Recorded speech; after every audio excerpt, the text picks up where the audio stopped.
Can you solve this?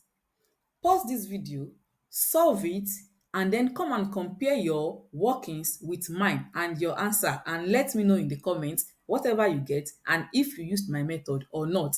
So we will be using the PEMDAS or BODMAS rule depending on which one you are used to. They are the same thing. They are the same thing. So the rule is that for multiplication and addition, we solve from left to right. If multiplication appears first, you multiply before you divide. If division appears first, you divide before you multiply. Now let's simplify this our question and solve.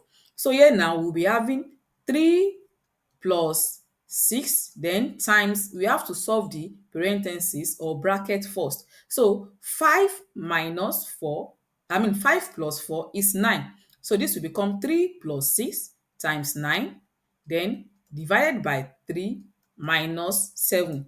We have sorted out the parenthesis or bracket. Now the next thing is exponent. There is no exponent here. Then the next thing is multiplication and division. So if you look at this now, multiplication appears before division. So we have to multiply 6 by 9 before dividing the result. So we have 3 plus 6 times 9 is 54. Then we have divided by 3 minus 7. Now we can continue. We have 3 plus, division is here, 54 divided by 3 would give 18. So this will now be 3 plus 18, then minus 7. Now let's add 3 plus 18 will give 21, then 21 minus 7. 21 minus 7 will give 14. And that is the answer to this question.